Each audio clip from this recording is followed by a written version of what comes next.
Ito guys, meron tayong bagong biling battery charger. Ang brand nito ay ito, yung Fujihama. Hindi naman natin sponsor to, pero ito yung ginagamit kasi natin noon.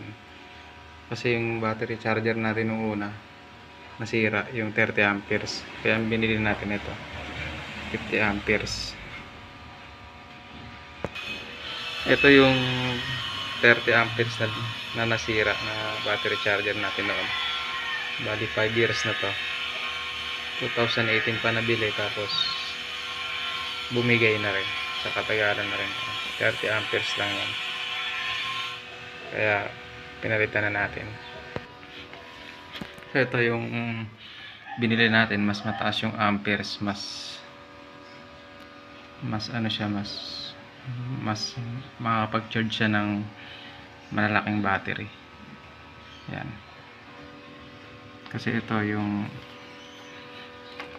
50 amperes, ito kaya niya mag-charge ng ito 20 to 250 amperes, 12 volts, tas 330 to 300 amperes, 24 volts. Sa 24 volts hanggang 300 amperes.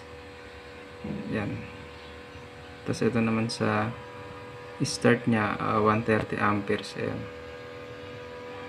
130 amperes.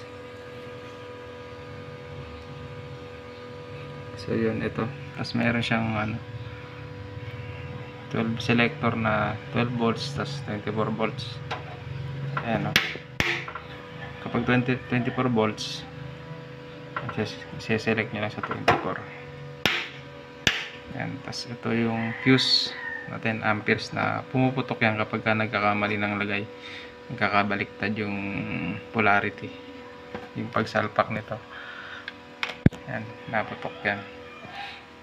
Pagka hindi gumana, halimbawa hindi nagcha-charge, check nyo lang yung fuse. Tas minimum, tas maximum. Ayan, ito yung maximum. Pag magcha-charge kayo ng lobat na battery, ayan, pilitin nyo lang yung maximum. Tas pag minimum lang, ito lang yung parang maintain lang yan. Tas meron din siyang ito, yung pang battery lang. Kasi ito naman yung sa kagandaan nito, meron na siyang pang jump start. Hindi katulad nung dati nating charger na 30 amperes lang, hindi siya makakapag jump start, mababa yung amperahe niya. Ito, yan, i-select nyo lang dito pag mag-charge kayo dyan. Ito pagka charge lang ng battery ng motor o sasakyan. Ayan, kasi yung luma natin, kaya natin yung luma. Ito yung luma natin, ayan, hanggang 20 to 40, 48 amperes lang. Tapos pag 24 volts, 28 to 85.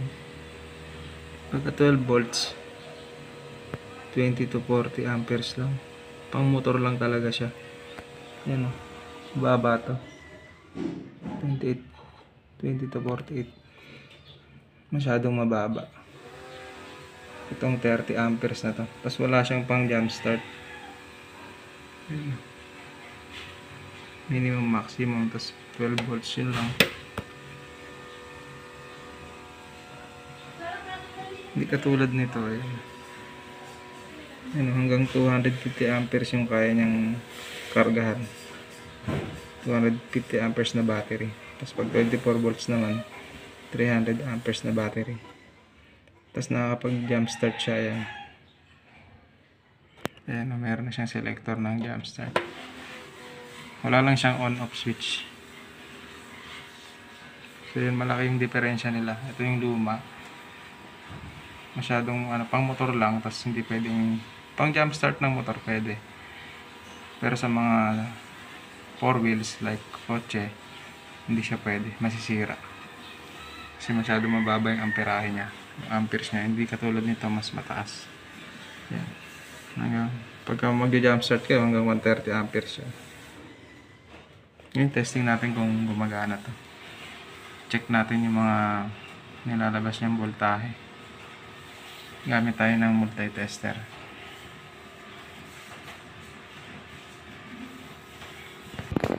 Ito yung multi-tester natin. Ayan. Set nyo lang sa DC. Pasensya na kayo sa multi-tester natin ito.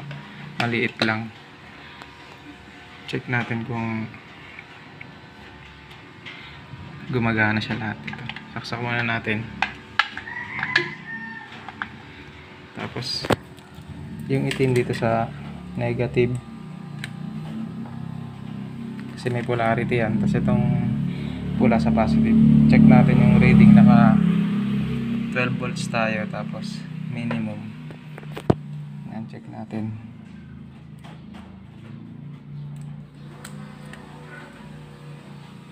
Ayan o. Kulang-kulang 11 volts. Ayan. Yan yung minimum ng 12 volts. Ayan. Ngayon i-set natin sa maximum. Max. Ayan. Check natin kung ayun, mas tumaas siya. Kanina 11 lang, ngayon 12.2. Ayan. Yun yung ano niya sa output niya ng maximum. Tapos pag minimum nasa 11 lang siya. Then check naman natin yung 24 volt sa minimum muna. Tapos 24 volt. Ayan. Check natin yung reading.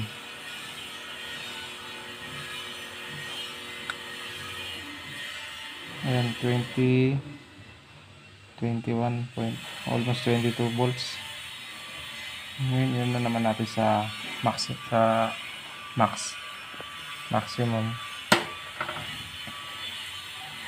Yan. So ito yung max ng 24 volts. 25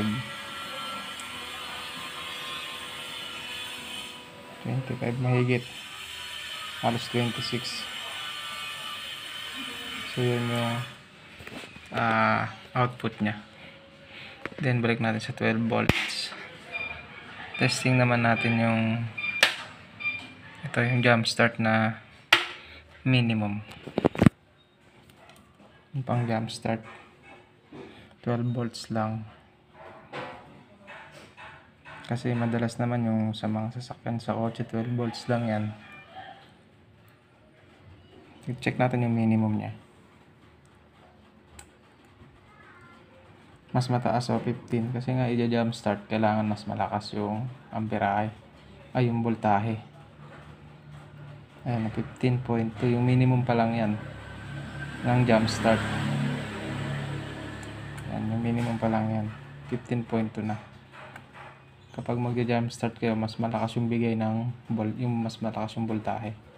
Ngayon check naman natin yung maximum max. Pag mag-jump start, kailangan naka-max para mas malakas yung voltahe, mas mataas.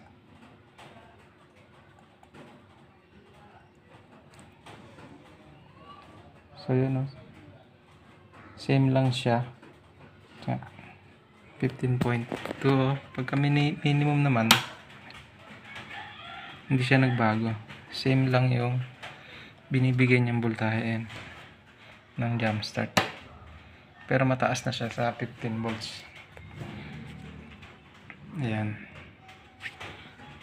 Yan yung pang jump start nya. Kasi kailangan talaga malakas yung voltahe.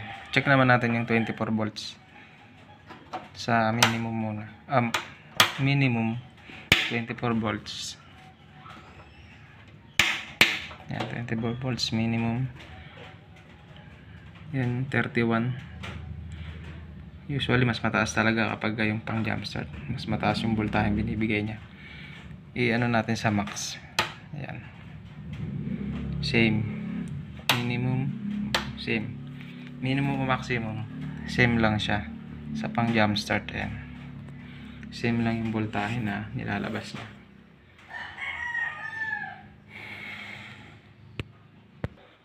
So yun. Ito mas okay siya. Basta pag mag-charge kayo ng battery, lagi nasa max. Yan. Naka-max siya lagi. Halimbawa yung lobat na lobat, kailangan naka-max. Tapos ito, kung battery lang i-charge nyo, dito nyo pipindutin. Ito yung gagamitin natin. Kapag jump start, ito. Jump start ng mga nalobat na battery ng sasakyan, ng motor. Ito, mas mataas. Ito dapat. Ayan. Kapag mag-jump start tayo ng na-drain na battery ng motor o ng sasakyan na gusto agad mapaandar. So, yun. Ito lang. Tapos pagka magcha-charge lang, ito lang siya. Ito lang. Yung battery lang yung bit-bit. Ayan. Tapos maximum. Naka-max dapat. Tapos 12 volts. Pagka battery mo ay 12 volts. Tapos pagka 24 volts. Ayan. So, yun yung feature nitong bago nating charger, battery charger. Tapos meron siyang kasamang dalawang fuse. So yun yung difference niya itong dalawang, itong bago tsaka luma. Ayun, mas malaki to. Ito pang lang to, pang motor lang to. Itong bumigay na to. Tapos ito pwede na siya sa mga sasakyan na hanggang 22 250 amperes. Ayan. Sa 12 volts. Mas pinalakas na siya. Mas mataas ang voltahe na nilalabas niya. Tapos ito, hanggang 130 amperes yung kaya niyang ipa-jump start. Ayan. Pero pag masyado nang malalaki, tignan nyo lang din yung amperahe niya. Amperes nung bawat sasakyan, kasi pagka masyadong mataas yung amperes, mas higit pa sa 130, masisira yung charger. Kaya kailangan malaman din natin kung hanggang may limitasyon lang din itong charger na to. Ayan. Ayan. Ayan, hanggang so yun yung tapos kapag ka pala yung nag-charge siya, halimbawa mag-charge kayo ng battery, ito papalo to. Kapag lobat yung battery, aangat sa ammeter niya. Ayan, aangat dyan. Ayan. Halimbawa nag-charge kayo, aangat dyan kung lobat na lobat yung battery. Pero kung sira yung battery, hindi na naaangat. Kagaya na to, may testing tayo na battery sira. Ito, sira na to as in dead na. Testing natin. Ito sa negative. Check nyo lang yung polarity pag magcha-charge kayo. Tapos ito yung positive. Ayan, hindi siya umangat to. Kahit i-maximum natin siya. Ito minimum, maximum. O hindi siya gumagalaw. Ibig sabihin, dead na tong battery. Wala na. Wala nang response. Ayan, naka 12 volts yan. So wala, dead na to. Hindi na natin may i-charge yan.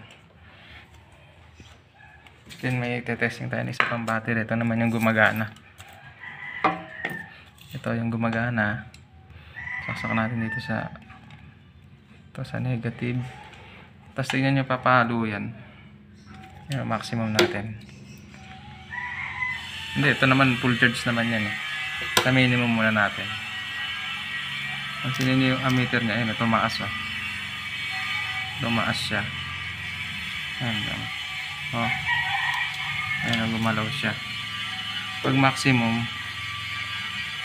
ayun, tumaas pa siya. Umaangat kapag good yung battery. Nag-charge pa yan. Ayan.